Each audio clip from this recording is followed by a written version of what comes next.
Hey there. So the podcast is currently on an extended hiatus so that I can write my next book and work on some other exciting projects. But while we're away, I hope you'll enjoy this fan favorite episode from the archives. If you want brand new content to help you make peace with food and heal from diet culture, come sign up for my free weekly newsletter at christyharrison.com/newsletter, where I answer a weekly listener question. And as always, if you join my Intuitive Eating Fundamentals course at christyharrison.com/course, you get access to our exclusive monthly Q&A podcast where I answer all your new questions. Just go to christyharrison.com/newsletter and christyharrison.com/course to sign up, or click the links in the episode description. Welcome to Food Psych, a podcast about intuitive eating, health at every size, body liberation, and taking down diet culture. I'm your host, Christy Harrison, and I'm an anti-diet registered dietitian, certified intuitive eating counselor, and author of the book Anti-Diet: Reclaim Your Time, Money, Well-Being, and Happiness Through Intuitive Eating, which is available wherever books are sold. Join me here every week as I interview interesting people from all different backgrounds about their paths toward peace with food in their bodies. And by the way, on this show, we bleep out diet culture stuff like weight and calorie numbers, but we don't censor swear words or other adult language, so listener discretion is advised. Anti-diet revolution, we're for health at every size. Eat the foods you like. Food Psych. Hey there, welcome to episode 186 of Food Psych. I'm your host, Christy Harrison, and today I'm talking with fellow non-diet dietitian, certified intuitive eating counselor, and author Jenna Hollenstein for her second appearance on the pod. We discuss her new book, Eat to Love, a mindful guide to transforming your relationship with food, body, and life. We also talk about the role of self-compassion and non-judgment in recovery, the importance of having enough, and so much more. It's a really great episode. I can't wait to share it with you in just a moment. I do just want to give a quick trigger warning for the book in case you might be triggered by seeing weight numbers or descriptions of dieting behaviors, but it's a great book and I definitely recommend reading it if you're in the place to deal with those things. And of course, there's no triggering stuff in this conversation, and it's a really, really great one. So I can't wait to share it with you in a few minutes. But first, I'll answer this week's listener question, which is from a listener with initials MB, who writes, "Hi, Christy. I recently received a diagnosis of Hashimoto's disease after a blood test detected a mildly elevated level of thyroid antibodies in my blood. I've never had any symptoms of Hashimoto's, so it was surprising to me. I was told by an acupuncturist that I needed to go gluten-free and dairy-free in order to prevent the condition from worsening. Otherwise, they said, I could end up with symptoms of hypothyroidism, including weight gain and hair loss. I have a history of restrictive eating and overexercise, and this advice from the acupuncturist has definitely triggered a lot of old patterns of restriction and food fear that I'd been trying to shake. I know that ignoring diet advice is one option, but I'm terrified of the hypothyroid symptoms, and everything I read seems to confirm that gluten and dairy are to be strictly avoided with Hashimoto's. I really don't want to exacerbate the condition unnecessarily by ignoring the advice of the acupuncturist and what seems like the entire internet. How do I navigate the advice to restrict food when it's really important to me that my thyroid stay in balance? Thank you." So thanks, MB, for that great question. And before I answer, just my standard disclaimer that these answers and this podcast in general are for informational and educational purposes only and aren't a substitute for individual medical or mental health advice. So yeah, I totally feel you on this, having Hashimoto's myself, and I'm sending lots of compassion your way. I know it's a really challenging diagnosis when you first get it. First things first, though, I am curious about the diagnosis. I'm curious about who told you that you have the mildly elevated level of thyroid antibodies, but seemingly not actual hypothyroidism, because that's a little odd. So Hashimoto's is definitely a real diagnosis, and it makes people's thyroid levels genuinely too low because it causes the thyroid to attack itself. And that's what's evidenced by those antibodies in the blood. But the idea of mildly elevated thyroid antibodies is very nebulous, and it doesn't seem like you're actually having any evidence that the thyroid is attacking itself with your thyroid levels being too low. It's just that the antibodies are slightly elevated, but everything else is normal. So I'd be curious to know more about what they actually found and who was the doctor making this diagnosis. And you can definitely get a second opinion, and I'm going to come back to that in a second. But more importantly, I want you and everyone listening to know that restrictive eating and overexercise can actually cause your thyroid to shut down. So the treatment may well involve medication, but it also involves healing from your disordered eating and exercise behaviors.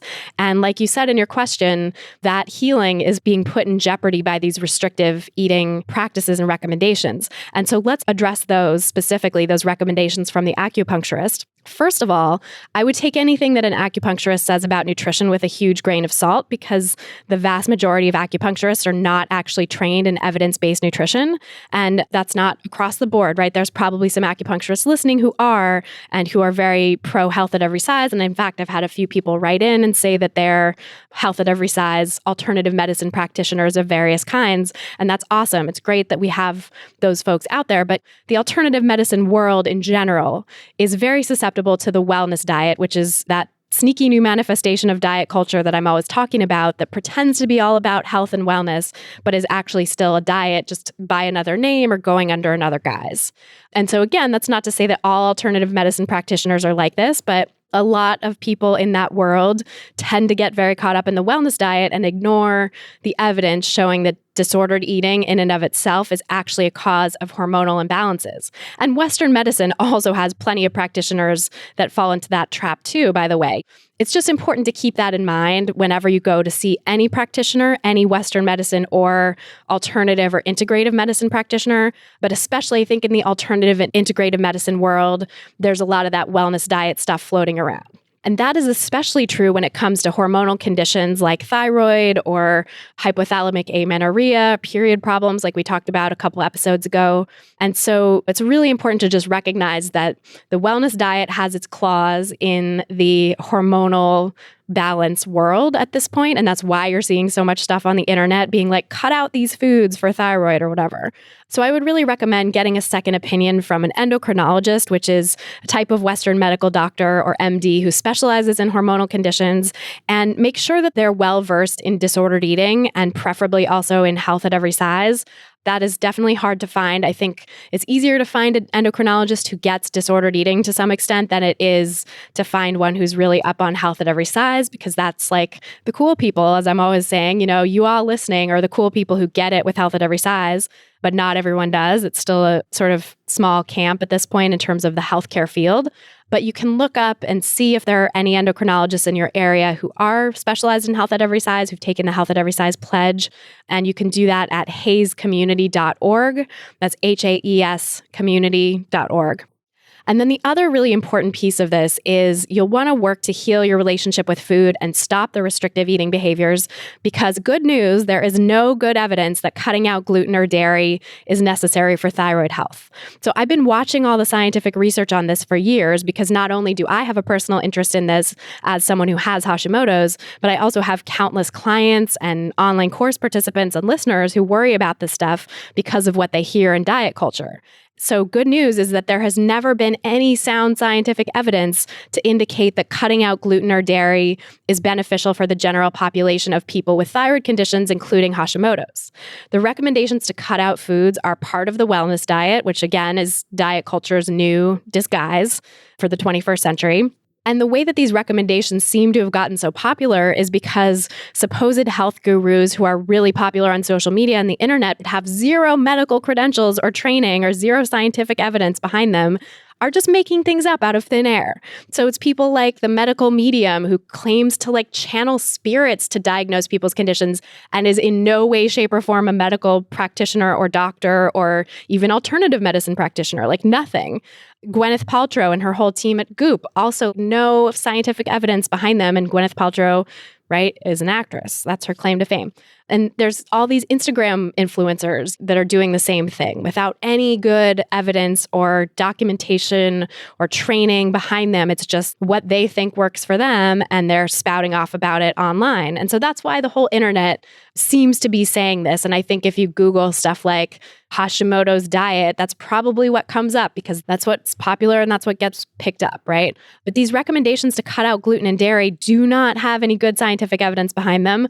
They may have been spread maybe at first by people who are extrapolating from research that does exist on celiac disease, but that research is not applicable to the general population.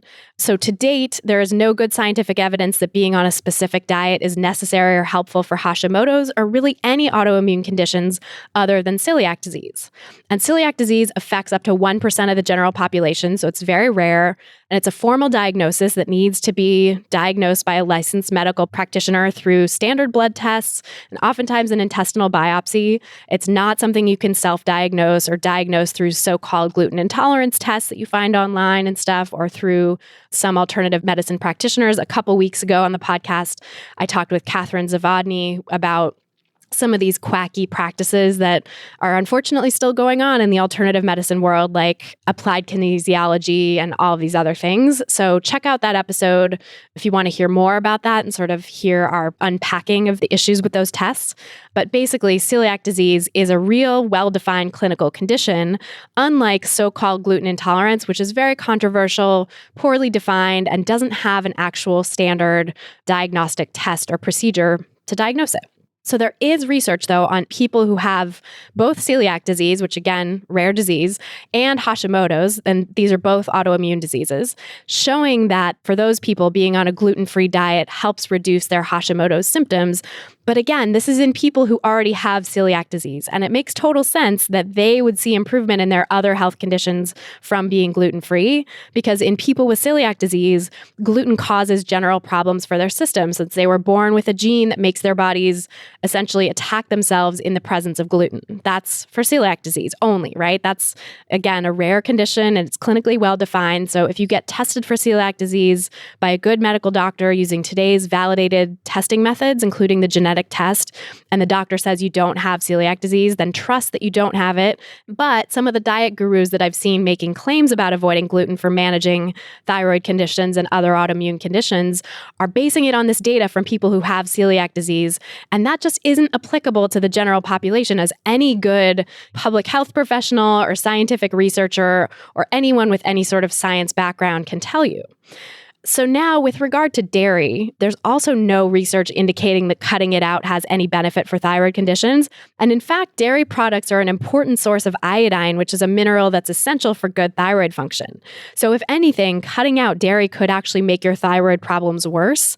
And in fact, that seems to have happened in some case reports of people who are cutting out gluten and dairy, which I'll link to in the show notes for this episode.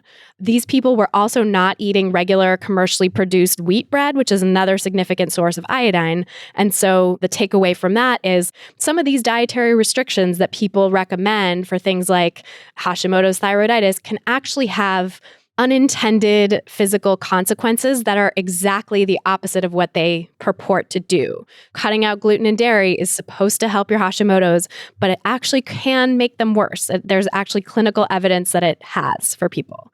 I would just take it all with a big grain of salt. All of these messages about restricting certain foods that are floating around, and especially demonizing gluten and dairy, are very much a part of the wellness diet and its whole MO of demonizing certain foods while elevating others. And in this day and age, the demonized foods du jour really are gluten and dairy and other grains usually.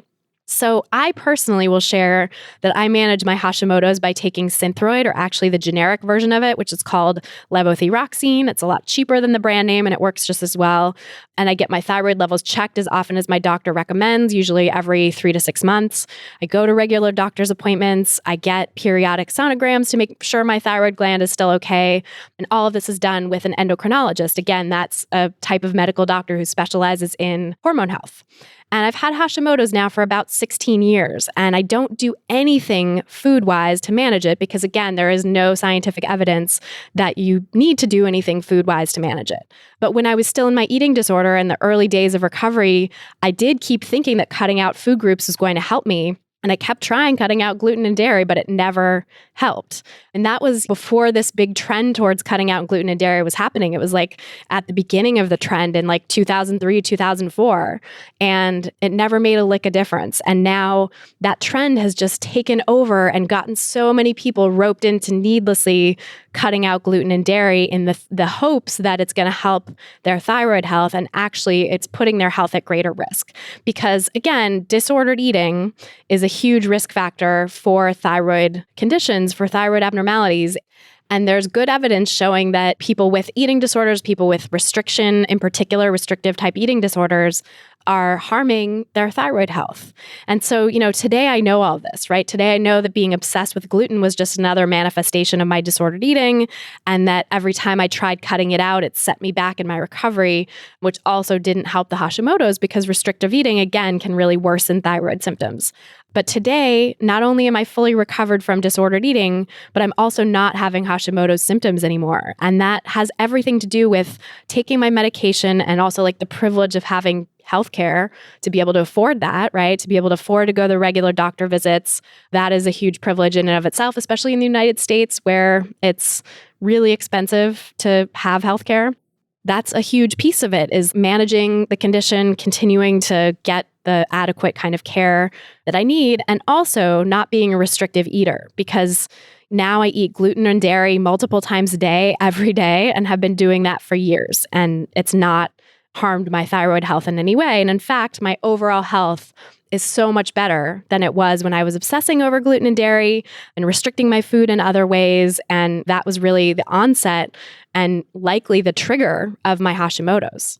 So to recap, I would really recommend getting a second opinion from an endocrinologist who's versed in eating disorders, who can do blood work and interpret your results for you and confirm if you do indeed have Hashimoto's, if that's the correct diagnosis, and if you need to be on medication for it, or if it could be just something secondary to your restrictive eating and exercise behaviors.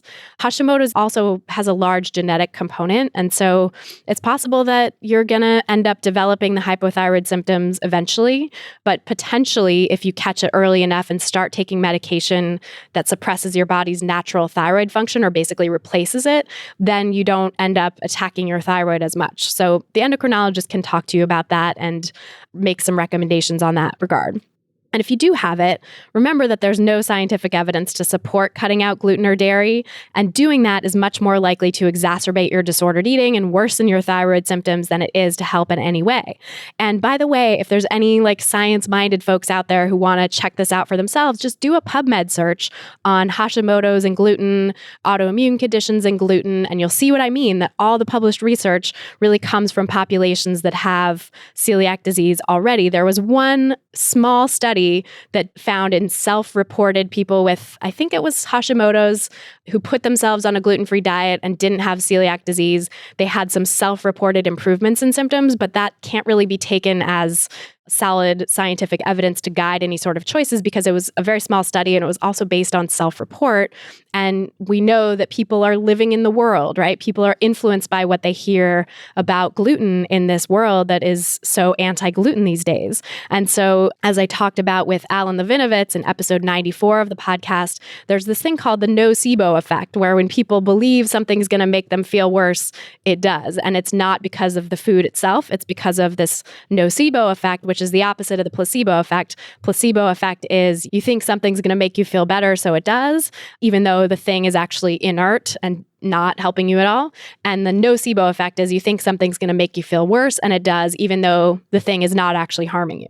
So the nocebo effect is a huge thing in any research on celiac disease, self-reported gluten sensitivity, anything regarding digestive health or autoimmune conditions, really. And so to have any sound scientific evidence to guide people's food choices, we really need to control for that by putting people in randomized controlled trials where the researcher doesn't know what diet people are randomized onto and the participants don't know what diet they're randomized onto, so that the results can truly be free of any confounding variables like people's belief that gluten is going to hurt them or the nocebo effect. And one final thing I want to highlight here is that I get wanting a non-medication option to try to keep your thyroid functioning well, but really the best way to do that is not cutting out foods. It's to heal your disordered eating. It's to stop fearing food and cutting out foods and to get back to nourishing yourself fully and completely so that your body has the energy it needs to keep your thyroid and all your other hormones functioning and in balance. And you also mentioned that you're terrified of the hypothyroid symptoms, including weight gain, which says to me that you have some internalized fat phobia to work through, and I'm sure that's not helping in your quest to both heal your relationship with food and keep your thyroid going strong by reducing the disordered eating symptoms. So in addition to finding a good endocrinologist, I would really recommend working with a treatment team to heal the disordered eating, especially since it just got kicked up again by this bogus advice to cut out gluten and dairy. So to find a therapist and dietitian who can help you with your recovery, which again is really essential, your recovery is essential for keeping your thyroid in the best condition it can be, you can go to christyharrison.com/providers. That's christyharrison.com/providers for a list of folks that have been on the podcast, actually therapists and dietitians that I recommend who really get it. And one final thing is that if you do have Hashimoto's and eventually do progress to having symptoms, I just want to say it's not your fault. So sure, disordered eating and overexercise can trigger this disease, as it did for me and millions of other people too, but you didn't know any better at the time, right? You were doing what diet culture pushes all of us to do, which is to eat in restrictive ways and move our bodies in excessive and punishing ways. And you were just doing what you thought was the right thing, which unfortunately, diet culture was just lying to you about what that was. So please don't blame yourself for this or any other chronic diseases you might have. Diet culture loves to put the blame on us and make health out to be a matter of individual responsibility, but that just is not true. You are not alone in having health conditions that you're managing, and you are not to blame for those conditions. So I hope that helps. And if you want to submit your own question for a chance to have it answered on an upcoming episode, you can go to christyharrison.com/questions. That's christyharrison.com/questions. And then if you want to ask me any question you want and have me answer it a lot more quickly, you can join my online course, Intuitive Eating Fundamentals. When you sign up, you get a wealth of audio and written content teaching you the principles of intuitive eating, and you also get an exclusive monthly Q&A podcast that I do where you can ask your own questions and listen to hundreds of answers I've already given to other participants so that you can work through all the different sticking points that come up in intuitive eating and really put it into practice in your own life. You'll also get access to our private community exclusively for course participants so that you can have some real-time online guidance from me and my team, as well as hundreds of other great folks who are on this intuitive eating path. A participant named Samantha Brown recently shared this on her public Facebook page in a post about resources to learn more about body positivity. She said, "A word on books about intuitive eating. I don't recommend them because intuitive eating has morphed too much into the realm of the wellness diet. I do practice intuitive eating and has changed and healed my life, but I did it through Christy Harrison's Intuitive Eating Fundamentals online course. All of my other recommendations are free with internet access or library membership, but this is the one paid program that I recommend because it is that good. And you get lifetime access to her ever-evolving materials." So I love getting feedback like that about the course, and it really is ever evolving because I'm getting ready to do an update to the materials in the spring based on the almost 3 years of experience I've had teaching this course. So now is a great time to join because you'll get all the content that people are already loving, plus free access to the updates as soon as they're released. If you're ready to become an intuitive eater and break free from diet culture once and for all, you can learn more and sign up for the course at christyharrison.com/course. That's christyharrison.com/course. This episode of Food Psych is brought to you by Blinkist. In this busy world, it can be hard to find the time to sit down and actually read a book, but thankfully there's Blinkist. Blinkist is the only app that condenses thousands of nonfiction books into the best key takeaways and need-to-know information, so you can read or listen to them in just 15 minutes. 8 million people are using Blinkist right now, and it has a massive and growing library from self-help to business and health to history books. I like Blinkist because in less than 15 minutes, I feel like I can get more informed and stay up to date on the topics I care about, but don't always have time to keep up with in paper books. They have tons of great books available, including Becoming by Michelle Obama, Emotional Intelligence by Daniel Goleman, and Good and Mad by Rebecca Traister. Right now, for a limited time, Blinkist has a special offer just for our audience. Go to Blinkist.com/foodpsych to start your free 7-day trial. That's Blinkist, spelled Blinkist, Blinkist.com/foodpsych, FOODPSYCH, to start your free 7-day trial. Blinkist.com/foodpsych. This episode is also brought to you by Nurex. Imagine if you could chat with doctors anytime from your phone, get prescribed online, and get birth control delivered straight to your door every month with automatic refills. Enter Nurex, the game-changing company that's here to make getting birth control easier. Nurex offers end-to-end care without ever having to leave your home. It means paying for fewer doctor visits, skipping pharmacy lines, and no more forgetting to pick up your refill every month. Plus, if you don't have insurance, it's the most affordable option out there. And if you do have insurance, it could even be completely free. Just go to their website or their app to answer a few health questions for their certified doctors. They carry over 50 brands of birth control so you can choose your go-to, or their medical team can help you find the best option. It's all safe, secure, and HIPAA compliant. Just go to nurex.com/foodpsych for a $20 credit and get birth control at your doorstep in less than a week. That's nurx.com/FOODPSYCH. And now, without any further ado, let's go talk to Jenna Hollenstein. So Jenna, welcome back to the show. So excited to have you back again.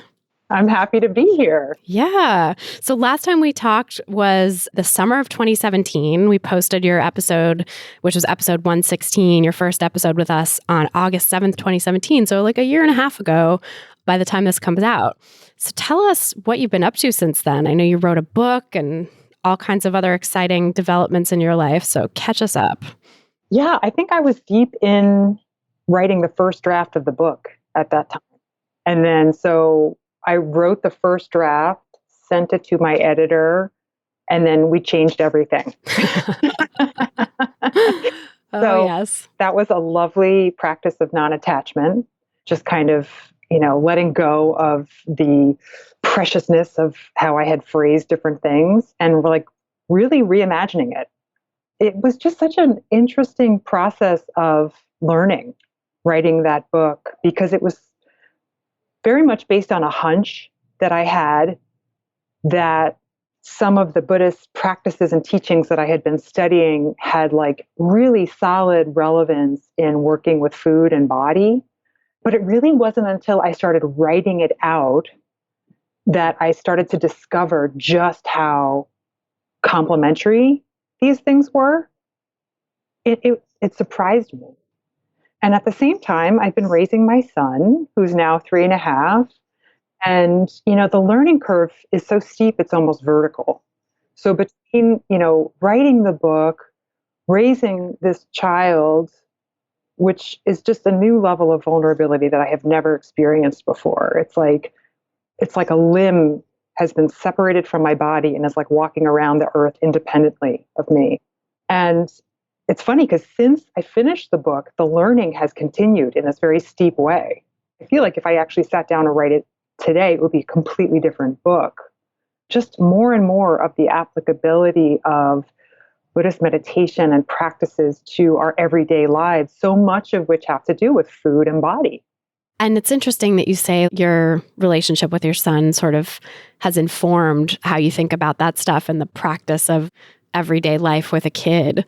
I'm curious what that looks like. How has raising him, and I know we were talking a little bit off mic before about how difficult 3 is as an age. How's that informed your relationship with the sort of knowledge that you had going in?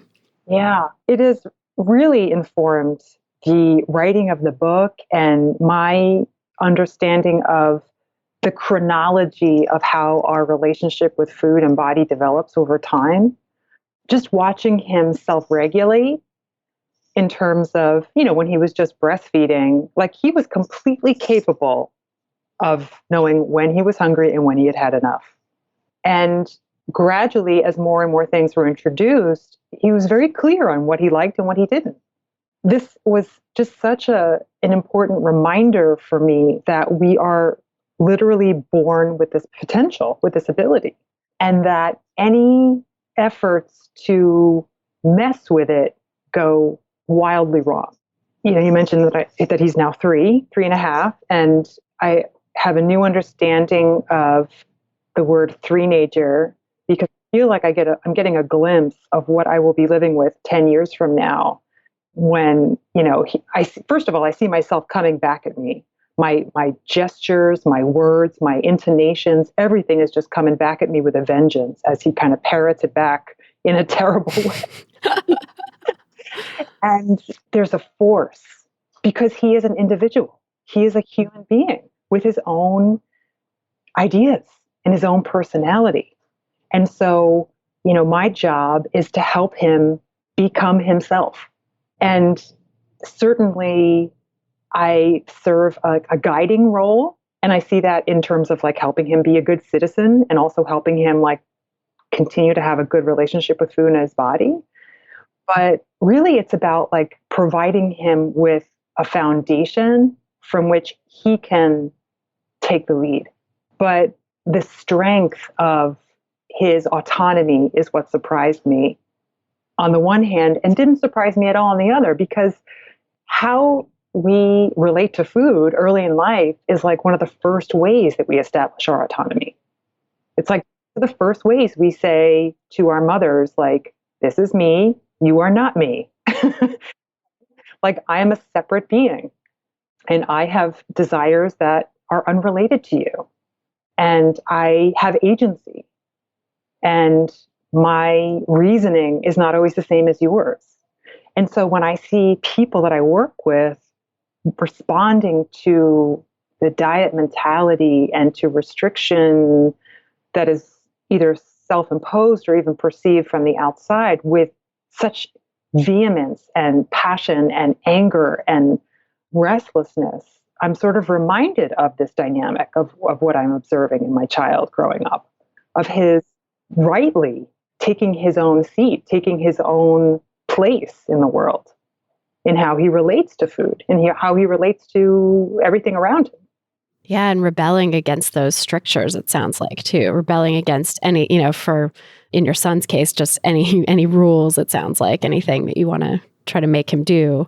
But in the case of the chronic dieter, it's rebelling against the rules and restrictions of diet culture and shaking off that sort of mantle that's been thrown over us. Absolutely. And often feeling badly about it. And part of what I try to remind people is that this is an intuitive process. This is something that we've kind of already done because, whether we mean to or not, as parents, as adults, as caregivers, sometimes we try to assert control over a child's eating. And hopefully they put us in our place. But oftentimes it really distorts the process.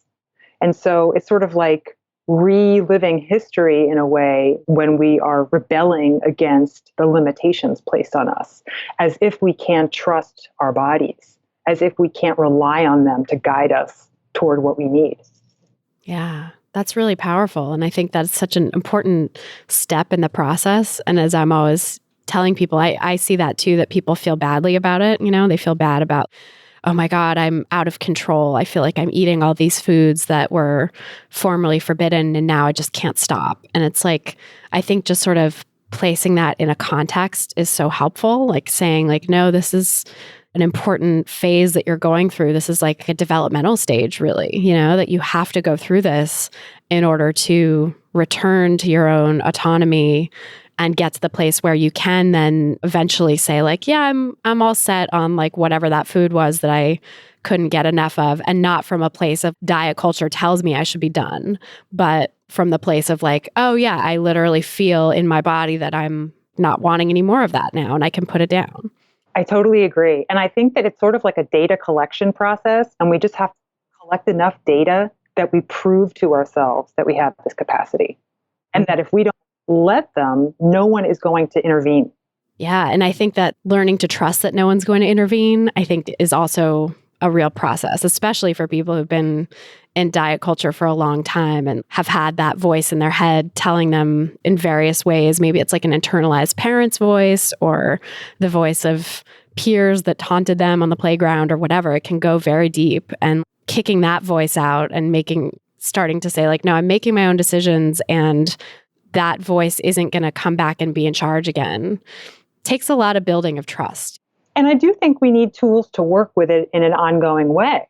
Anytime we are physically or emotionally stressed, we can become vulnerable to habitual pathways, right? Habitual ways of thinking and behaving. And so having some sort of framework because we still live in this culture, that's cuckoo, how to continue to relate to the outside perspective as opposed to our internal perspective and what we now have learned to be true, what we are working on nourishing and strengthening. Intuitive eating approach and taking a health at every size approach to just the care and feeding of ourselves.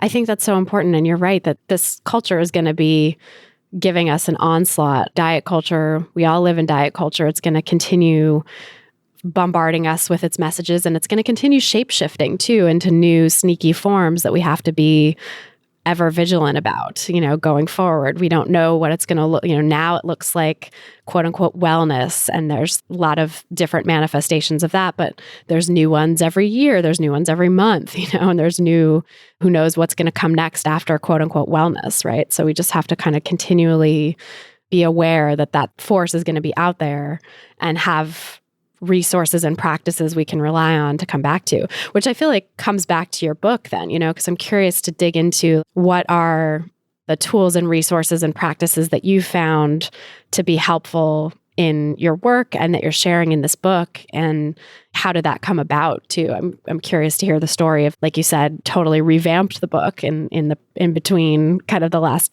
2 times we've spoken for the podcast anyway. Yeah. And just a comment about the wellness diet, which you so rightfully call out as this kind of sneaky shapeshifter.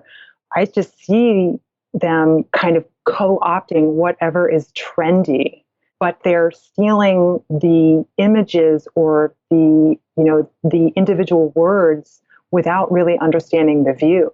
So sometimes it's mindfulness now. Sometimes it's some sort of sanitized BOPO body positivity thing.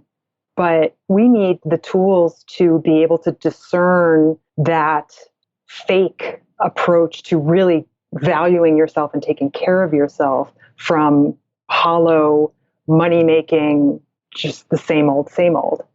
I do think that my practice and study of Buddhist meditation has really helped me to do that in like an ongoing way. And it's funny because I think I shared in the first podcast that, I came to Buddhist meditation in my own recovery about a year or so after I stopped drinking at the age of 33. And then I started to see all these ways in which this philosophy was really useful for those of us using any kind of substance or behavior or ideology to escape our reality. And there was one thing in particular that started me thinking about how this could be an approach, a framework to transforming the relationship with food and body. There are these teachings, these 59 mind training slogans, or the mind training slogans of Atisha, also known as Lojong slogans, some of which I refer to in the book. And this one that goes 3 objects, 3 poisons, 3 seeds of virtue is the one that just captured my attention. And I was like, oh my God, this is about food. This is about body, loathing. And the 3 objects are things that we like, things that we don't like, things that we don't care about. The 3 poisons are grasping onto the things that we like, pushing away the things that we don't like, and just numbing out to the things that we don't care about. And then the 3 seeds of virtue are freedom from that grasping, freedom from that aggressive resistance, freedom from ignorantly numbing out. And I just see each of those 3 things, grasping onto pleasure, pushing away discomfort, numbing out. These are all ways in which we use food and use our particular breed of body image at times. I mean, in terms of food, just being able to see ourselves as we experience the dissolution of a pleasurable eating experience as our bodies become satisfied. We can sort of start to see ourselves grasping onto pleasure when we want to fight against that dissolution. And we sort of want to chase the satisfaction that we felt at the beginning of the meal, for example. Or we want to kind of hold on aggressively to something we consider positive, a positive experience. Or even a weight suppressed weight that we've forced our bodies to be at, some outcome of dieting. Yes, the idea that we can love our bodies only if they stay a certain way, and a sort of denial of how our bodies continue to change. sometimes get sick, sometimes get injured, sometimes don't work the way we want them to. And oftentimes it's some combination of grasping and aggression and ignorance that we're working with.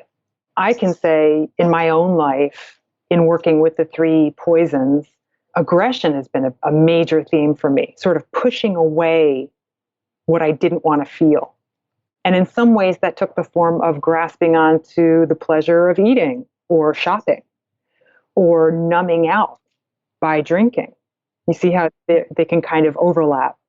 But what I think meditation has to say about all of this is that we develop the capacity to even see ourselves having these responses to things. We start to see ourselves in real time. And that doesn't mean that discomfort is going to be any more comfortable, but that we can tolerate it a little bit more. And we can start to kind of turn toward it and even feel it, maybe learn from it, and develop the resilience that comes from being able to stay in that space of discomfort. Well, being able to tolerate discomfort, I think, is such a huge skill for recovery, right? From anything, from substance use disorders, from eating disorders, from diet culture in general. I think it's the thing to focus on if you live in a human body. Yeah. Right? Because we're all going to experience discomfort. That was the first noble truth. That was the first teaching of the Buddha after attaining enlightenment, that suffering is an inevitable part of life. And the fact that we deny that truth is what amplifies our pain and suffering.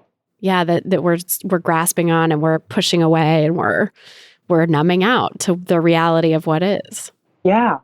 And this has so many implications beyond food and body, but it's so interesting to me, and I'm sure you've seen this in your clients, when they start to learn to engage with this stuff and see their habitual patterns when it comes to food and body image stuff, then it starts to expand to work, relationships, family, other ways that they kind of try to modify their reality. Yeah, it really spills over into every aspect of life. This development of intuition and development of capacity to sit with discomfort and sort of just notice what's coming up without judgment, which I think is another really important practice or skill developed through meditation, is that non-judgmental awareness. I think that does, I've seen so many clients change careers or start to question a relationship, and that's not a bad thing, right? It's not oh, you start down this intuitive eating path and suddenly your whole life's going to be upended. No, it's more you start down this intuitive eating path and then you start to recognize where is there stuff going on in your life that is also problematic or that also needs attention, or that, that you're just becoming aware more globally of what's going on for you. I think you start to relate to your experience more directly without making it more than it is and without making it less than it is. I think we become more clear and more honest with ourselves. I often think about Kristen Neff's work on self-compassion and how she talks about the three sort of components of self-compassion: self-kindness versus self-judgment, common humanity versus isolation, and mindfulness versus over-identification. And I think you're touching on that aspect of the ability to be mindful, to be present to what is happening, to ride your experience through the ups and downs, just to stay with it, rather than over-identifying, maybe making it better than it is or making it worse than it is, which a lot of us do too, because somehow the sort of negativity bias makes us feel safe in a way. And I think the negativity bias, especially when it comes to food stuff, I think is very present because diet culture puts so much of that bias on things. So when people are, say, turning to food for comfort, for example, and that is so complicated because also a lot of people, I would venture even most people probably don't turn to food for comfort without some level of restriction to start. So then the behavior of turning to food for comfort, instead of sort of noticing that non-judgmentally and being I wonder where that's coming from, or that's happening, just being present with it. That's what's going on right now. It's this jumping to pathologize it or making it negative. That's that negativity bias coming from diet culture is oh my God, I'm an emotional eater and I have to do something about it. I have to fix my emotional eating. And then suddenly there's this huge problem that you've created out of something that is just maybe there's a different route to it that you're not necessarily observing when you're jumping in that way to the negative. And also being able to be aware with non-judgment, I think frees us up to be able to take more thoughtful action as opposed to reflexive action. Yeah. Well, I think it has to do with that kind of underlying view of intuitive eating, of Buddhist philosophy. I think there's a lot of commonality. In our culture, we love problems to be solved. We love doing stuff. You always hear people saying, we're human doings, not human beings. I think that both of these approaches encourage us to not vilify or make a problem any part of our experience. Even the most dysfunctional behaviors and thoughts can be related to with openness and without judgment, and in a way that sort of acknowledges that, in a way they sort of made sense. It was a way that I was trying to feel safe when I had limited capacity. Now that I can see myself doing this, I can give myself the compassion and the kindness that I needed all along, and the acceptance that actually does allow me to make changes down the line. Yeah, I think that level of self-compassion is really essential for any kind of change when it's, especially with regard to disordered eating and body image distress. The way that diet culture teaches us, and I think you're right, that comes from sort of a larger sense in which Western culture is just about like fixing and doing and solving. That way is just like, have to do this program and this protocol and cut out these foods, and then you'll fix your disordered eating problem or whatever, versus this sense of, it's okay, I understand, like it kind of makes sense that you would be doing this from whatever perspective you're coming from, whether that's the eating disorder or disordered behaviors with food is giving you some kind of coping skill that you didn't have and that wasn't available to you, and you have trauma going on that you need some sort of coping skill for, or like, hey, all this restriction I've been doing, like maybe that's the root of the problem, or it sort of opens you up to see the roots of things. And it's a more charitable view, I think, towards yourself too, to be able to say like, hey, this isn't just my fault. This isn't just my being a bad person and I'm so terribly broken and like uniquely broken that nobody else can understand. It's like the common humanity part of self-compassion, where it's like, no, we're all in this together, and we all, a lot of us experience this sort of thing, and it has systemic roots, and it has, there's reasons for it. It's not just because I'm this terrible, weird individual out here on my own. Well, and I always say, self-aggression will never heal self-aggression. We can't try to remedy a self-aggressive approach to our bodies by being further aggressive, by demonizing some part of us, by trying to exorcise some problematic part of us. We can expand to accommodate all parts of ourselves. And that actually is the most generous thing that we can do. And that allows us to move forward without feeling like we need to move away from ourselves. I love that. And yeah, I think you're right that this sort of moving away from ourselves is at the root of so much strife in our culture in general, but I mean, specifically with regard to food and bodies, right? Your best self, your new you, always about getting over there. And that inherently takes us out of the process. That inherently takes us out of the moment, because we're focusing on some sort of outcome that we probably can't even imagine. And as a result, our mind and our body are in different places by definition. So it's only in coming back to the present moment body and whatever is going on, body, mind, and heart, that we can take the next right step. It's just a series of next right steps based on what we know in the moment and the context of our, the data we've collected. Right. I mean, I think that's so interesting in terms of intuitive eating when you think about that next right step and the data that we've collected as individuals.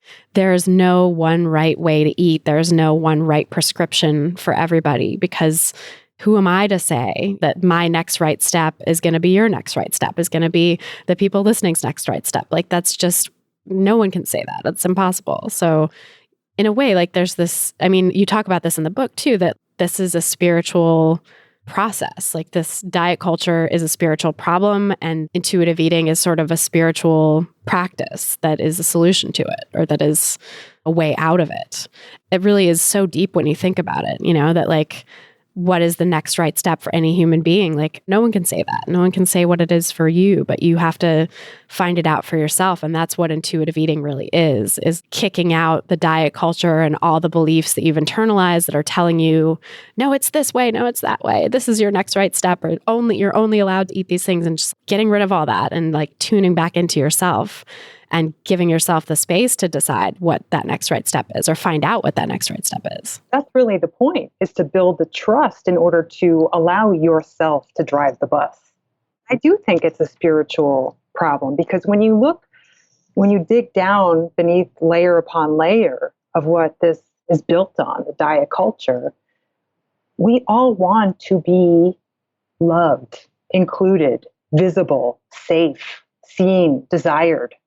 These are not things that can be treated with a diet or with a certain body type. But we've sort of adopted this belief, and I talk about it in the book as kind of magical eating, that if I just find the right diet, if I just get my body fat down to whatever, or chisel my, body part of choice, to this, I will find safety. I won't suffer. I won't be vulnerable to that first noble truth. I'll be able to sidestep the difficulties of having a human body and living on this planet. And even though it's not necessarily sold in so many words, so many of the diets kind of prey on that, prey on our discomfort and our fear of feeling discomfort. Oh, totally. And I love that phrase, magical eating. I think that's so spot on, because it really does capture the sort of magical thinking inherent in diet culture's prescriptions. And especially, I think, the wellness diet, like we were talking about, this modern guise of diet culture that pretends to be all about health and wellness, but is actually just this new form of oppression, this new form of diet culture under another guise. And it's so insidious because it makes it seem like, well, if you do things this way, you'll be, even sort of like co-opting spiritual language. I see that a lot. You'll be enlightened. You'll be your highest self or whatever. It's so awful. I think magical eating actually allows us to discount the data that we've collected through diet after diet, through lifestyle change after lifestyle change, through wellness diet after wellness diet, because they all lead to the same shit. Mm-hmm. And so, but that sort of magical eating really does allow us to discount that and think, well, maybe the next one. That's such a great point, because you're not being present and attending to all of the data you've accumulated in your own body and your own life, and saying like, hey, let me question this. Let me take a step back and recognize that what I've been doing isn't working, and that the commonality here in all of these things is that I'm trying to follow some outside plan telling me what to do, and it never has the promised benefit. I mean, I think even getting to that place in diet culture where you can start to consider, hey, these diets all have been failing me, and like sort of interpret your data in that way, takes a lot, because diet culture is so good at brainwashing us to think, oh, it's your fault if it doesn't work. And so we get all this data, but then we interpret it through the lens of, oh, I guess I'm a failure. Well, I think that starts very early, when start to take in the messages of some of the foods that we like to eat are dangerous to eat because they might lead to a bigger body, or they might lead to ill health, as if most of what determines our health isn't completely out of our control. And so we start to just even mistrust our sense of pleasure in eating certain foods, and our body's experience of deriving pleasure from that. I think that's a really important point, that it's this disconnection. I think that's actually such a perfect point to tie together all of what diet culture is, because in how I'm defining and describing it in the book and in my work in general, it's like, it has this point, of course, about weight loss is prized, and smaller bodies are held up as better and larger bodies are stigmatized, but also this additional pillar of diet culture, demonizing certain foods while elevating others. And it is so important. And that is very much like at the fore of the wellness diet these days, because a lot of wellness diet proponents don't specifically say they're about weight loss. They'll sort of obliquely promise weight loss, but it's, very coded language now. It's not in the forefront. And so people are like, no, it's not about weight. It's about health. This is a lifestyle change to get healthy. And like, oh yeah, I may lose weight as a side effect, but that's like not even the point. It's like they're really downplaying it. But I think you're so right in sort of highlighting this disconnection from our bodies, this disconnection from what's pleasurable and what we want is kind of like the first step, almost before we can even articulate commentary about body size or know what it means to like want to lose weight. We're told, well, that food's bad and that food's good. And so you can't trust yourself. Right. And like connecting it to body size also, saying these bad foods will make you larger, so don't eat them. Right. And I think that definitely the Buddhist path, and I believe the intuitive eating path, is really about taking an honest look at things and figuring out what is the truth. The word for the teachings is the Dharma. And that also means like the truth. And so I always think of the first principle in intuitive eating, which is rejecting the diet mentality. And we start to like strip back all the so-called common sense we've taken for granted unquestioningly. And we finally get to discover what we like, what it feels like to be in our bodies, what it feels like to prize and to respect our own experience, as opposed to the so-called expertise of somebody out there. It is kind of a spiritual process. Yeah, I'm curious how you sort of made that connection and how to dig in a little more in terms of what you mean about that. Yeah, I mean, the more I think about it, the more I'm in this space, the more I see the sort of inextricable nature of the spiritual self and the physical self. And in the Buddhist world, I mean, we're often quite happy to sort of intellectualize the teachings. And yeah, sure, they're about our everyday life, but we kind of leave our bodies out of it, as if we could even meditate without our bodies.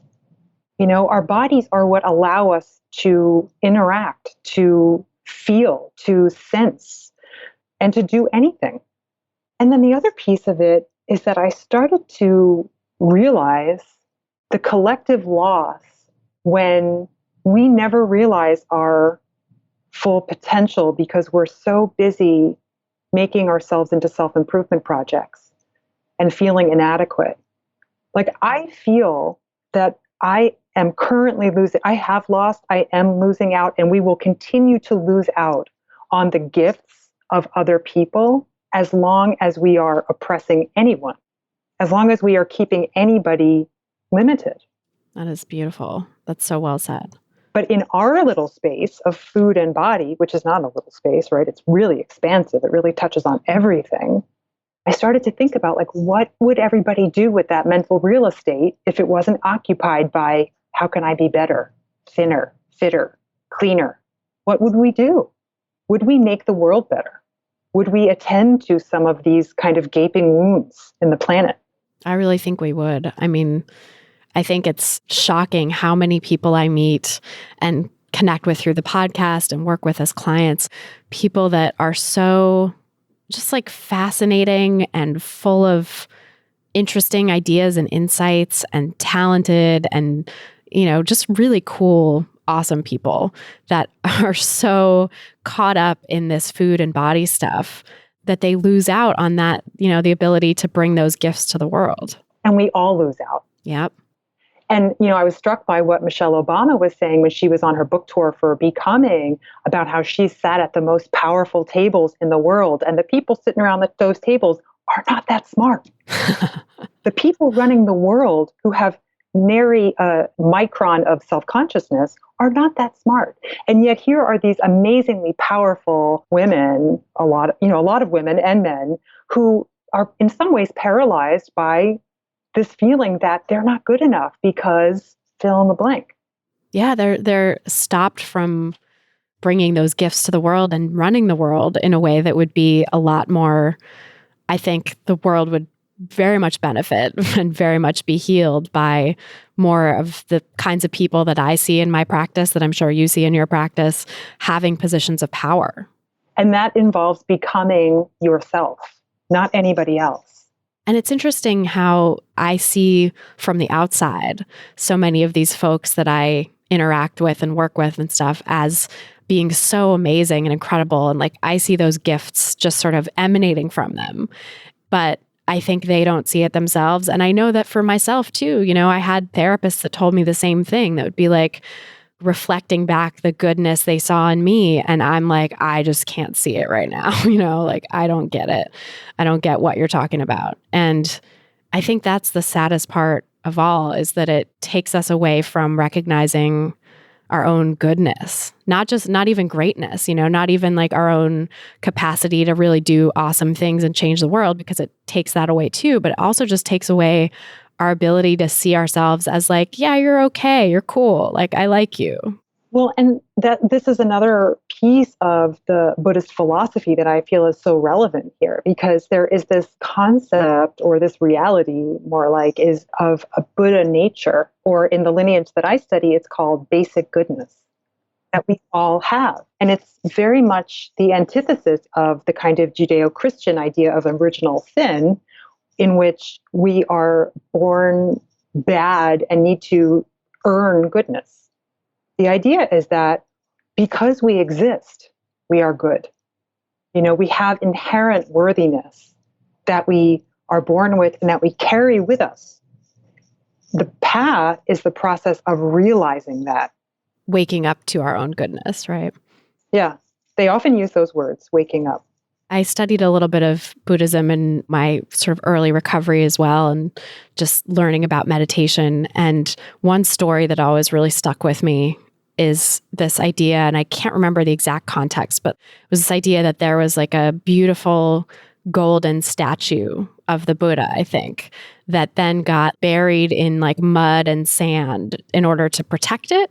And that it was always still inside, it was always still in there, but for millennia or something, or decades or whatever, people just thought it was like this funky old statue that was, made out of mud, and nobody really thought much about it. And in fact, it's got this golden inside, and that's sort of how we all are, how we all look at ourselves. And the process of waking up is about stripping away those layers of mud and dirt and recognizing what we really have within us. And again, recognizing that sometimes they often are about protection.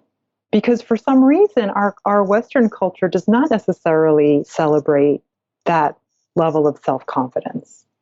It's a very Eastern philosophy. I remember hearing a story, I think it was the Dalai Lama who had come to speak to a Western audience, and someone had asked the question about like dealing with poor self-esteem. And as the story goes, like the Dalai Lama goes back and forth with this translator a little bit, asking for clarification. And then he's like, do you feel this way? Do you feel this way? Do you feel this way? Everyone in the audience felt this way. And he was sort of dismayed by this, because this was not something he was familiar with. We have this sort of inherent sense of inadequacy. And, the idea that Buddhism might pervade the culture and allow people to recognize their inherent goodness is, I think, a powerful one, because we kind of need all hands on deck. And we need more of that. I feel like, how cool would it be for the next generation to be like, what, low self-esteem? What is that?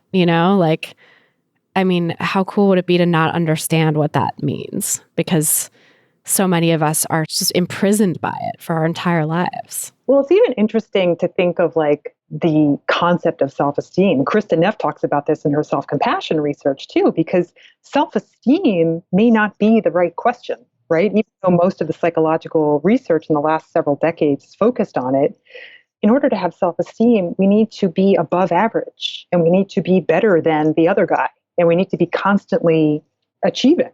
That's not the greatest paradigm. That's only contributing to our low self-esteem. She offers that the idea of self-compassion, on the other hand, allows us to recognize our inherent worthiness and to continue to work with ourselves. Yeah, I think I would definitely much rather have compassion than adulation, I think that's a much more sustainable approach to things.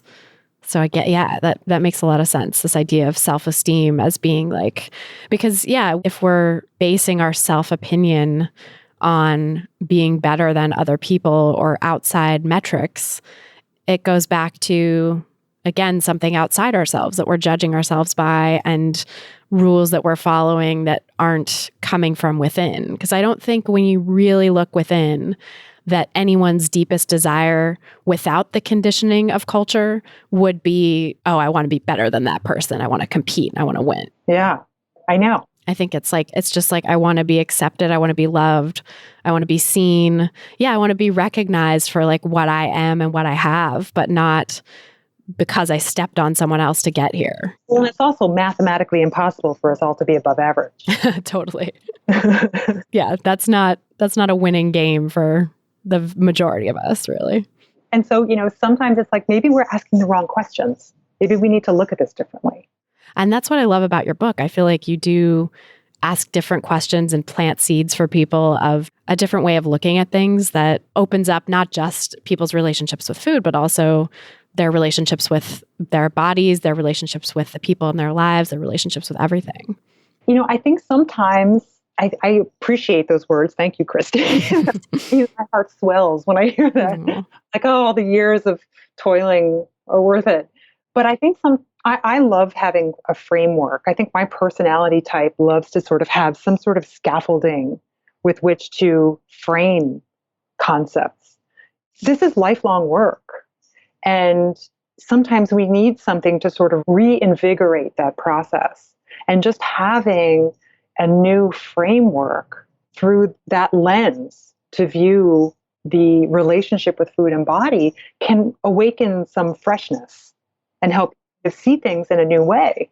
Yeah, and seeing things in a new way, I think, is such a central thing for recovery, but also for cultural change too. As you said in the book, compassion and attunement is a radical act in diet culture, and it can actually help change and shift the culture because all of these people sort of shifting their frame is inevitably going to shift the culture as well. Absolutely. I'm curious to go into a little bit this idea that you brought up in the book about why fullness is particularly difficult. And I think we sort of touched on it a little bit at the beginning, but I just want to delve into that because that's one thing that I see a lot in my clients, and I'm sure you do a lot too, is people have a real difficulty feeling fullness, accepting fullness as a state, as a physical state. And I think in the sort of more spiritual sense too, it's interesting, this metaphor of fullness of life, being fully yourself or coming into the fullness of who you are is also really scary for us. Yeah. I think when we're coming from a history of deprivation or even thinking that we should be depriving ourselves, it takes a while to get comfortable with what enough feels like. When we're coming from that perspective, in a way, nothing could ever be enough because we're not safe. We're always under threat that food will be scarce, that the next day we won't have access. So really starting to ask ourselves what we enjoy, what gives us a sense of pleasure, satisfaction, and enoughness can help us figure out how to even approach that quality of fullness. It's interesting to think about, kind of overlaps with the topic of satisfaction because there's fullness that you can experience, just the physical fullness of eating a ton of kale, or there's the fullness and I would say satisfaction that comes from eating what you want, when you want it, in the amount that feels like enough. Meaning, if you were to eat more, you would actually get less of a reward. Yeah, the pleasure element is there too, right? That's, the idea that your pleasure is inherent in what feels like enough. It's enough to give you the pleasure that you were desiring, to satisfy your needs. And that's a moving target that our bodies can sense in the moment, depending on what is happening in the moment. How many people want to know, well, how much of this should I eat? What's a normal portion? Right. Because again, they feel like they can't trust themselves to not overdo it. And it's interesting, in Buddhism, there's this idea that like enlightenment enters through the senses. And that just like made my head explode while I was writing the book, because I was like, oh my God, it's true. Our sensual selves are capable of perceiving what is happening in any moment and what we need. So as we're eating something, depending on the different causes and conditions surrounding that, we can discern what level of fullness we want to eat to. Yeah. And it's not about a sort of outside imposition either. It's about what actually feels good to us. I think getting reconnected with those cues takes a lot of practice. But once you do, I feel like it doesn't require conscious thought. It feels effortless. Right. And also, I think it takes a lot of time for that morality to be stripped out of the equation, because the feeling of your jeans pressing against your stomach, it's just a sensation. It's just a physical phenomenon of fabric against flesh. It's the judgment that we attach to it that makes it positive or negative or neutral. And so being able to experience the physical sensation pre-judgment, pre-morality, is what gives us the capacity to say, well, did that generally feel good for me? Maybe I would do it different next time, without like, you idiot, I can't believe you did that again. Or like, oh no, you're not supposed to be this full because you're like a bad person now because diet culture says so. Yeah. And I think too, that idea of enough is so essential. And I talk about that a lot also in my work. You can't even think about fullness from that perspective, like you said, of non-judgment and sort of being able to just connect with your body and say, oh, I'm good. And like naturally let the fork fall or push the plate away because you feel like you've had enough without actually having enough. When you're in a constant state of deprivation, when enough is this elusive thing that you never can get a grasp on, of course, you're always grasping for it. And of course, then that sense of like naturally feeling like you've had enough never comes. Well, and very few of us have been asked before what would feel like enough for us. We've been taught not to refer to ourselves in that way. Right. And we've been taught to fear, quote unquote, too much. So enough feels like it's dangerously close to too much, that you have to have just enough. Yeah, it's so interesting, the parallels between like food, too much food or enough food, and kind of ourselves being enough and ourselves being too much. I mean, the too much words just like hit a nerve for me, because I always felt like too much. And I mean, just to kind of harken back to my son now, like even kind of seeing his intensity, it hits that nerve of like, oh God, is he going to be too much just like me? It just, again, it speaks to that like underlying, like we just want to be okay. We just want to be okay. But we're awkward and messy and all kinds of crazy. And we're totally okay. Yeah, it's all of it. Uh-huh. I think, yeah, that's such a really important like duality to hold too. This like idea that, yeah, we sometimes feel like too much or feel like not enough, or we're all over the place, and we're okay. And like we are just exactly where we need to be. Mm-hmm. There's this great story about this Zen teacher, Suzuki Roshi, that I talk about in the book, where he was like teaching in San Francisco in the 70s, and his students are asking him all these questions that clearly came from like the point of view of, we need to get this right. And he answered basically, you're perfect just as you are, and you could use some improvement. So it's like both at the same time. Oh, that's hilarious. And it's that idea of like, once you accept yourself as you are, then you actually have the capacity for change. And the change becomes also authentic. It becomes the things that you want to change about yourself are not coming from a place of external imposition and like, because diet culture tells me I should shrink my body, or because culture in general tells me I should be more of this and less of that, or whatever. You can throw away those attitudes. And I mean, in the case of diet culture anyway, we can't decide we want to shrink ourselves and then do it permanently. That's just not how bodies work. But once we are able to sort of reject those ideas, I think it becomes easier to just tune into like, okay, what would help me feel better in my skin, what would help me feel better in my life from a place of truly, honoring who you are? I think it becomes very, very related to whatever our core values are, whatever they are, whether they include wellness, whether they include some kind of fitness, whether they include sensuality and pleasure, whether they include helping other people. That is true. That is a good point, that like your own value system, that becomes your guiding set of principles once you're able to suss out what those actually are, as opposed to what you kind of had conditioned into you. Absolutely.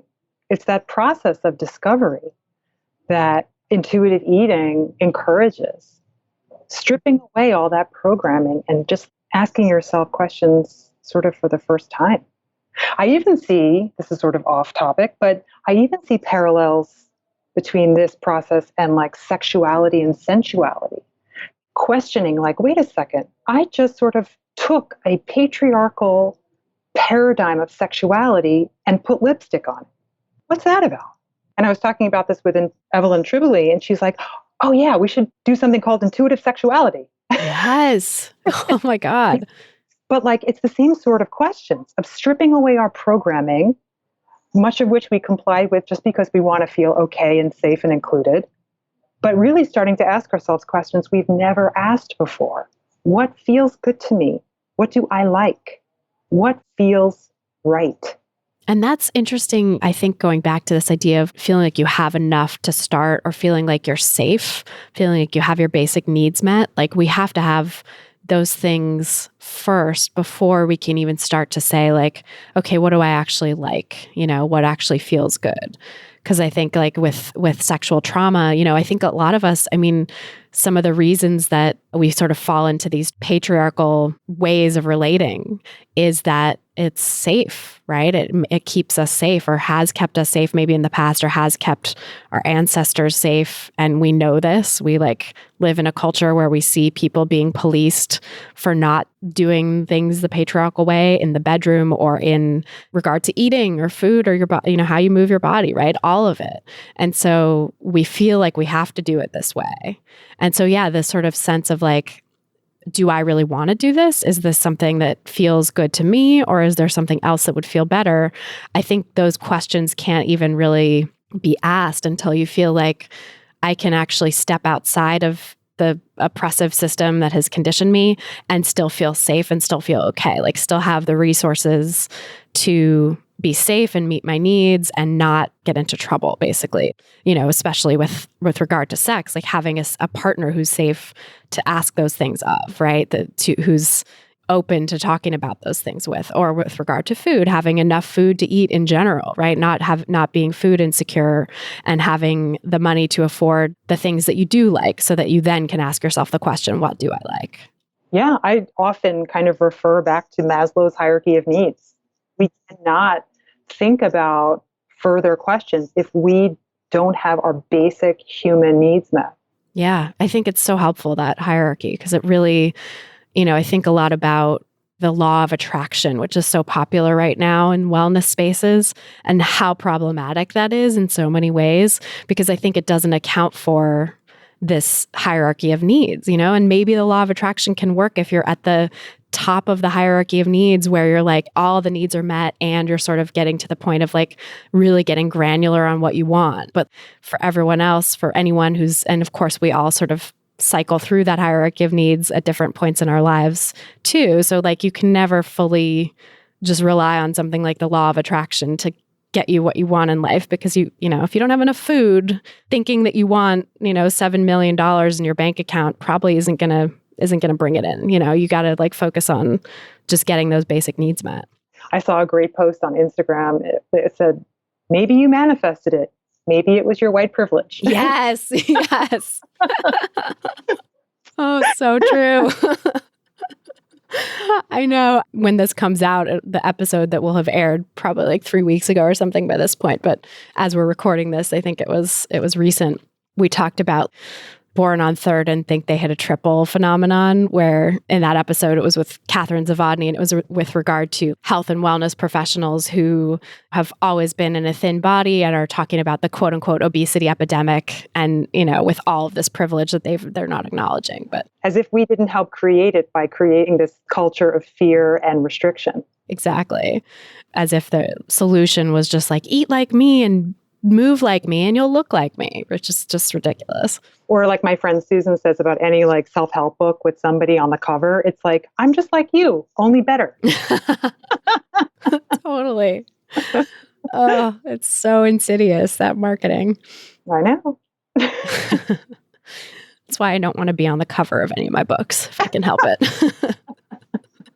And, that dynamic is what prevented me from practicing in nutrition for the first 15 years of being an RD. The idea of like, I have the knowledge, I'm going to hand it down to you from the mountain was like, no, Ugh. nope. Totally. What about that person's culture? What about that person's lived experience? What about that person's, different markers for physical and mental health? I mean, we didn't take any of that stuff into account when we were telling people to follow a gram sodium diet. Oh, I know. Handing it down from on high. Like, well, the research suggests that risk is lower in people who eat this way. It strips away really the humanity. We didn't know to question ourselves, but I think we have enough evidence to question ourselves now. Yes. Because what we know to be true has changed so many times. To me, that is the best argument for referencing our individual bodies to drive the bus.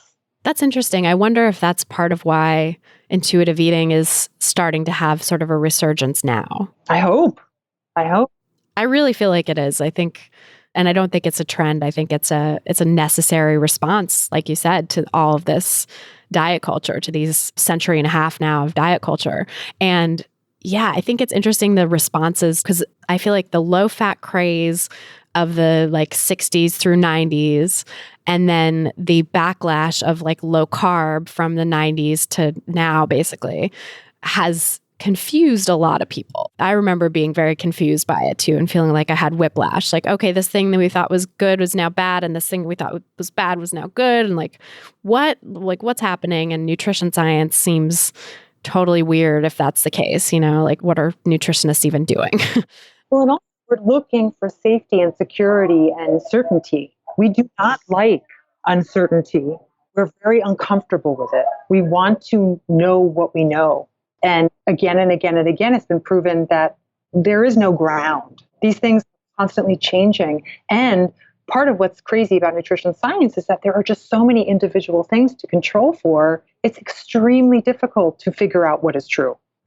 Exactly. Why not sharpen our ability to detect what's happening on our own bodies? And it's interesting because I think the sort of response, like there's like a fork in the road, maybe in terms of how our culture is responding to this idea that like nutrition science doesn't have it all together. Nutrition science isn't all it's cracked up to be. One branch of that fork is the wellness diet, which is sort of like, okay, we'll tell you how to eat and you're looking for certainty and we'll give it to you, but it's in this way. And it's like, this is so different. It's like the Michael Pollan sort of camp of like nutritionism is bad. Breaking things down into their component parts like never got us anywhere. So what you should eat is quote unquote real food, and like all of the wellness diet that sprung out of that, of like, it's plant-based, it's whole 30, it's paleo, it's like, don't eat processed stuff, blah, blah, blah, which is all just more of the same rules, more of the same effort to like give people certainty in a realm that is by nature very uncertain. And with a healthy dose of white supremacy added to it. Yes. Oh my God, totally. White supremacy and like thin people telling everybody how to shrink their bodies. But the other branch in that fork is intuitive eating and health at every size. I'm really starting to see that as this is what's happening in the culture in this moment. We're sort of at a crossroads or at a fork. And like, I think this other path is really, I think it's where it's at, I'm on it. And I see the Buddhist philosophy as being very complementary to those, because it is all about referencing your personal experience and doing what is right for you in view of the fact that has, ripple effects. But again, like trying these things out in your real life and like figuring out what works. And that is the ground, right? That is like, as much as we don't have a real foundation under us or that things are shifting under our feet, it's kind of an illusion to try to look for the ground or the foundation or like the solid, like this is what it is kind of thing. And as much as we can look for a foundation, it's like what our next step is, you know, it's the ground that springs up to meet us as we take that next step. And it's us, you know, the ground is like our own intuition. I think it's our bodies too, because the intuition, I think, is so connected with the sensory aspect of our bodies. Yeah, that's true. Intuition is a sensory, it's a connection between your body and your brain. It's like this psychosensory experience. Yeah. Oh, I love it. I feel like it's so deep, and I could have a whole other conversation with you just about the mysteries of the world. We could get stoned or like just talk like we're stoned and like just have a real stoner conversation about it. That would be interesting. I definitely want to hear that one before it went live. Yeah. I feel like anytime I start thinking about like the mysteries of the universe and like, why are we all here? What does this all mean? What is the ground beneath our feet? It's like, it gets to, I'm like, am I in college and like high talking to my friends in my dorm right now? Because that's what it feels like. I felt like that when I was kind of talking about all the bacteria that live in our bodies and how there are more like bacterial cells than there are like Jenna or Christy cells. And like, what does this say about the Buddhist concept of egolessness? Like, who are we really? That's amazing. Oh my God. Total mind blowing. Any number of ways you can like geek out over this stuff. Totally. And it's really, it goes so deep. It's really fun to think about. Mm. And I think too, when you think about it, I mean, for me, it's always, I also grew up without organized religion. So I think I maybe am in a weird place with that. But like, for me, I'm so grateful that what my parents taught me about spirituality was basically just like, we don't know. It's all a giant mystery. And every religion has their kind of ideas about why things exist and their like cosmology. But we really don't know. And that's kind of cool. Like, isn't the mystery in and of itself really cool? And like, that's the attitude that I have towards these things. And so I feel like that is actually very comforting. And it might not be to someone who... The space for uncertainty. Yes, totally. Yeah. I feel like it's maybe not so comforting if you grew up with a religion that you have to then sort of start to wrestle with or have a relationship with as an adult. But to me, it's like, we don't know. And that's the awesome part. That's why intuition and connection with our bodies and connection with each other is so important, because like that's how we find meaning in the world. Well, and I did grow up with organized religion. I was raised Catholic. And now that I've converted to Buddhism, my domestic partner is a scientist. So, everybody's kind of concerned with like, no, Right. And we have these conversations all the time, like absence of evidence is not evidence of absence, So it's interesting. Science is kind of its own, worldview that functions as a religion in some cases too, I think. Well, and it also, I mean, just the way that mindfulness and meditation have infiltrated the West, I mean, it's really melded with our culture of science. And there's so much interesting science coming out of meditation in a very secular way. So it doesn't have to be a spiritual pursuit if that is a unpleasant word for you. Right. Yeah. Plenty of evidence to show the potential benefits on lots of different aspects of our lives. Yeah. And I think a lot of the resources out there for meditation and learning meditation are secular these days. A lot of the big ones like the apps and stuff. Yeah. Yeah. It's really cool. Oh, well, I love talking with you. This is so much fun. I love talking with you. It could keep going. I know. Totally. Well, we'll have to do it over lunch sometime soon. But meanwhile, tell us where people can find you and learn more about your book and all of your work. Well, my book is on Amazon, so they can find it there. It's paperback, Kindle, and I also recorded the audiobook. So if you want to hear this voice reading it, you can do that. Otherwise, my website is the best way to find me. It's Eat to Love, and 2 is the number 2. And there's all kinds of like events and things like that coming out. And In fact, about a week after I think this is going to come out, I have an event with Emmy, the first plus size supermodel. She's basically to like body inclusivity what John Kabat-Zinn is to the mindfulness movement. She was doing it when nobody else was. So we're going to be appearing together at ABC Carpet in the Deepak home base on February 28th. Oh, that's awesome. Yeah. Congrats. That's really cool. I'll see if I can make it to that too. Oh, I would love to have you there. Yes. Yes. It'll be fun. It'll be a fun night. Sounds awesome. Well, we'll put links to all that stuff in the show notes too, so people can find it and learn more about your work, and also check out your previous episode. We'll link to that as well in the show notes. Oh, great. Thank you so much. Thank you so much, Jenna. It's great talking with you. Always. So that's our show. Thanks again so much to Jenna Hollenstein for joining us on this episode, and thanks to you for listening. If you're looking for some practical tips to help you get started on your own anti-diet path, grab my free audio guide, 7 Simple Strategies for Finding Peace and Freedom with Food. Just go to christyharrison.com/strategies to get it. That's christyharrison.com/strategies. To get full show notes from this episode, including all the resources we discussed, plus a full transcript, head over to christyharrison.com/186. That's christyharrison.com/186. And to get the transcript, just scroll down to the bottom of the page and enter your email address. If you've gotten something out of this podcast, please help us reach more people who need to hear the anti-diet message by sharing and subscribing. If you're listening on Apple Podcasts or iTunes, you can share this episode by clicking the 3 dots on the right-hand side of your screen and then clicking Share Episode. And you can subscribe by going to christyharrison.com/subscribe. That's christyharrison.com/subscribe. This episode was brought to you by Blinkist. These days, it can be hard to sit down and learn more. You might think you don't have time to even read a book. Well, think again. Blinkist is the only app that condenses thousands of nonfiction books into the best key takeaways, so you can read or listen to them in just 15 minutes. Right now, for a limited time, Blinkist has a special offer just for our audience. Go to Blinkist.com/foodpsych to start your free 7-day trial. That's Blinkist, spelled Blinkist, Blinkist.com/FOODPSYCH to start your free 7-day trial. Blinkist.com/foodpsych.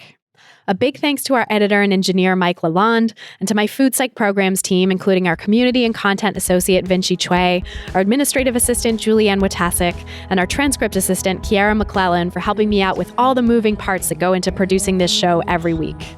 Our album art was photographed by Abby Moore Photography and designed by Meredith Noble, and our theme song was written and performed by Carolyn Pennypacker Riggs. Thanks again for listening, and until next time, stay psyched.